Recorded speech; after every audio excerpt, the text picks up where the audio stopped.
ತೆಗೆದುಕೊಂಡಿರುವ ನಿರ್ಣಯ ಸರಿಯಿಲ್ಲ ಎಂದು ಮಾಜಿ ವಿಧಾನ ಪರಿಷತ್ ಸದಸ್ಯ ಎಂಎ ಗೋಪಾಲಸ್ವಾಮಿ ಆರೋಪಿಸಿದ್ದಾರೆ. ಈ ಒಂದು ಸಂದರ್ಭದಲ್ಲಿ ಮಲತಾಯಿ ಧೋರಣೆ ಆಗ್ತಾ ಇದೆ. ಈ ದೀಪದ ಕೆಳಗೆ ಕತ್ತಲೆ ಆಗಿದೆಯೋ ಹಾಗೆ ದೀಪ ನಿಂತಿದ್ರೆ ದೀಪ ಕೆಳಗಡೆ ಕತ್ತಲೆ. ಆ ರೀತಿ ನಮ್ಮ ಜಿಲ್ಲೆ ಎಲ್ಲ ಕಡೆ ವಿಕೋಪಕ್ಕೆ ಸಿಗ್ತಾ ಇದೆ.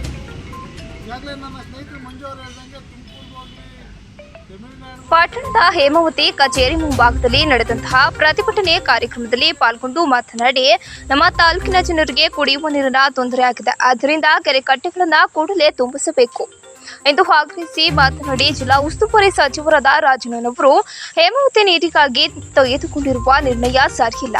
ಏಕೆಂದರೆ ಅವರು ಮಧುಗಿರಿ ಒಂದು ಕ್ಷೇತ್ರಕ್ಕೆ ಮಾತ್ರ ಶಾಸಕರಲ್ಲ, ಅವರು ಹಾಸನ ಜಿಲ್ಲೆಯ ಉಸ್ತುವಾರಿ ಸಚಿವರು ಮತ್ತು ಸಹಕಾರಿ ಸಚಿವರು ಎಂಬ ವಿಷಯವನ್ನ ಮರೆತು ಏಕನಿರ್ಣಯ ತೀರ್ಮಾನವನ್ನ ತೆಗೆದುಕೊಂಡು ಹಾಸನ ಜಿಲ್ಲೆಯ ರೈತರನ್ನ ಮತ್ತು ಸಾರ್ವಜನಿಕರನ್ನ ಕಡೆಗಣಿಸಿ ಹೇಮಾವತಿ ಜಲಾಶಯದಿಂದ ತುಮಕೂರು ಜಿಲ್ಲೆಗೆ ನೀರು ಕೊಂಡೊಯ್ಯುತ್ತಿರುವುದು ಸರಿಯಿಲ್ಲ. ಮೊದಲು ನಮ್ಮ ಸ್ಥಳೀಯ ಜನತೆಗೆ ನೀರು ನೀಡಿ, ನಂತರ ಪಕ್ಕ ಜಿಲ್ಲೆಗೆ ನೀರು ಕೊಡುವುದು ಸೂಕ್ತವಾಗಿದೆ ಎಂದರು.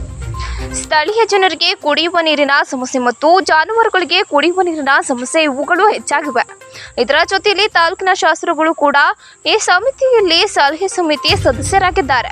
ಆದರೆ ಶಾಸಕರು ಈ ವಿಷಯವನ್ನು ಕಡೆಗಣಿಸಿ ಸಾರ್ವಜನಿಕರ ಕುಡಿಯುವ ನೀರಿನ ಮತ್ತು ಜಾನುವಾರುಗಳ ಕುಡಿಯುವ ನೀರಿನ ಸಮಸ್ಯೆಯನ್ನ ನಿಭಾಯಿಸಲು ಶಕ್ತಿಯನ್ನ ಮರೆತು ಮಾಡುತ್ತಿದ್ದಾರೆ. ಕೂಡಲೇ ನಾವು ಕೂಡ ನಿಮ್ಮೊಂದಿಗೆ ಕೈ ಜೋಡಿಸುತ್ತೇವೆ. ಈ ವಿಷಯವನ್ನ ಗಮನಿಸಿ ಮತ್ತು ಈ ಕಲೆ ಜಿಲ್ಲಾಧಿಕಾರಿಗಳ ಗಮನಕ್ಕೆ ಹಾಗೂ ಜಲಸಂಪನ್ಮೂಲ ಇಲಾಖೆಯ ಸಚಿವರೊಂದಿಗೆ ಹಿಂದೆ ಚರ್ಚಿಸಿ ಸೂಕ್ತ ಪರಿಹಾರವನ್ನು ಕಂಡುಕೊಳ್ಳುವುದು ಎಂದರು. ಇದೇ ಸಂದರ್ಭದಲ್ಲಿ ಬ್ಲಾಕ್ ಕಾಂಗ್ರೆಸ್ ಅಧ್ಯಕ್ಷ ಎಂಕೆ ಮಂಜುನಾಥ್, ಕಾಂಗ್ರೆಸ್ ಮುಖಂಡರುಗಳಾದ ಮಂಜುನಾಥ್, ಜೆಆರ್ ಮೂರ್ತಿ, ವಡರಹಳ್ಳಿ ಮೋಹನ್, ರವೀಶ್, ಸ್ವಾಮಿ ಮೋಹನ್, ಕುಮಾರ್, ಶ್ರವಣೇರಿ ದೊರೆ ಸೇರಿದಂತೆ ಇತರರು ಹಾಜರಿದ್ದರು. ಈ ಜಿಲ್ಲೆಯ ಶಾಸಕರು ಕೂಡ ನಾವು ಒತ್ತಾಯ ಮಾಡ್ತಾರೆ. ಸಲಹಾ ಸಮಿತಿ ಸದಸ್ಯರಿದ್ದೀರಾ, ಪ್ರತಿ 3 ತಿಂಗಳಿಗೆ ಒಂದು ಸಭೆ ಆಗಬೇಕು. ಇವೆಲ್ಲ ಕಣ್ಮುಚ್ಕೊಂಡು ಕೂತಿದ್ದೀರಾ. ದಯಮಾಡಿ ಉಸ್ತುವಾರಿ ಸಚಿವರೇ ಹಾಗೂ ಈ ಕ್ಷೇತ್ರದ ಎಲ್ಲ ಕೂಡ ಪಕ್ಕದ ಕ್ಷೇತ್ರದ ಎಲ್ಲ ಶಾಸಕರುಗಳೇ ದಯವಿಟ್ಟು ನೀವು ಸಲಹೆ ಸಮಿತಿಲಿ ಇದ್ದೀರಾ. ನೀವು ರಾಜಕೀಯ ಚುನಾವಣೆ ಬಂದಿದ್ದು ಸ್ಟ್ರೈಕ್ ಕಾಯೋದು ಇನ್ನೊಂದು ಕಾಯೋದು ದಯವಿಟ್ಟು ಕಾಯಬೇಕು. ನಾವು ನಿಮ್ಮ ಜೊತೆ ಬರ್ತೀವಿ. ಈ ರೈತರ ಹೋರಾಟಕ್ಕೆ ಯಾವಾಗಲೂ ನಾವು ಜೊತೆ ಇದ್ದೇವೆ, ಯಾವತ್ತೂ ಇದ್ದೇವೆ. ಶುಗರ್ ಫ್ಯಾಕ್ಟ್ರಿ ಇರ್ಬೋದು, ಕುಡಿಯೋ ನೀರು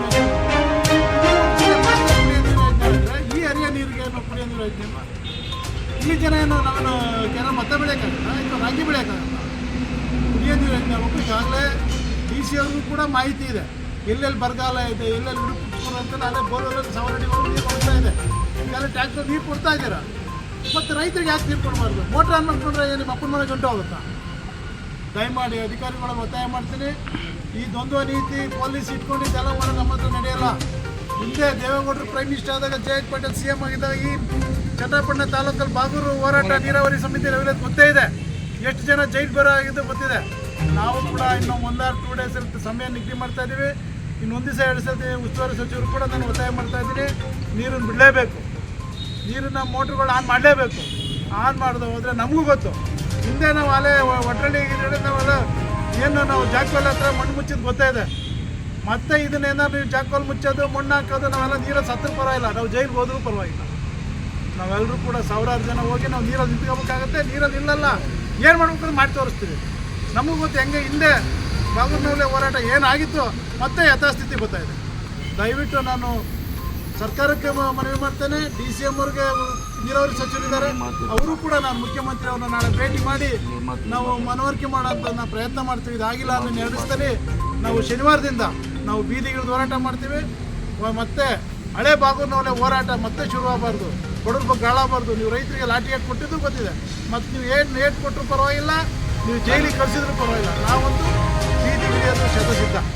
ಇನ್ನು 2 ದಿವಸದಲ್ಲಿ ತೀರ್ಮಾನ ತಗೊಂಡು ಎಲ್ಲನೂ ಕೂಡ ಮೋಟ್ರುಗಳು ಪೈಪ್ ಆನ್ ಆಗಲೇಬೇಕು. ನಮ್ಮ ಕೆರೆ ಕಟ್ಟೆ ತುಂಬಿಸೋಕೆ ವ್ಯವಸ್ಥೆ ಮಾಡಿ, ಪ್ರತಿಯೊಂದು ಕೆರೆ ಕಟ್ಟೆನೂ ತುಂಬಬೇಕು. ನೀವು ಮಾತ್ರ ಬಿಟ್ಕೊಂಡ್ಬಿಟ್ರೆ ಚೆನ್ನಾಗಿದ್ರೆ ಆಗಲ್ಲ. ಯಾರು ಉಂಡನ್ನು ಜಳ ಅನ್ನೋದು ಆಗಬಾರ್ದು. ಇಲ್ಲಿ ಪ್ರತಿಯೊಬ್ಬರಿಗೂ ಆಗ್ಬೋದು. ಅಲ್ಲ, ಕೆರೆ ನೀರು ಕುಡಿಯೋಕೆ ದೊಣ್ಣನ ಹಾಕಿ ಕೇಳ್ಬೇಕು. ಈ ಹರಿಯ ನೀರು ಯಾರಪ್ಪನ ಮನೆ ನೀರು? ಈ ನಮ್ಮ ಜಿಲ್ಲೆ ನೀರು, ನಮ್ಮ ಜಿಲ್ಲೆ ನೀರು ಹೋಗ್ತಕ್ಕಂಥದ್ದು ನಮ್ಮ ರೈತರಿಗೆ ಸೇರ್ತಕ್ಕಂಥದ್ದು. ನಾವ್ಯಾವುದು ಭತ್ತನ ಬೆಳೆದ ಏನು ಮಾಡಲ್ಲ, ದನಕರ್ಗಳು ಸಾಯ್ತಾ ಇದ್ದಾರೆ. ಈಗಾಗಲೇ ಬೋರ್ವೆಲ್ಲಲ್ಲಿ 1000 ಅಡಿ ಹೋರಾಟ ಮಾಡಿದ್ದೀವಿ. 7 ವರ್ಷ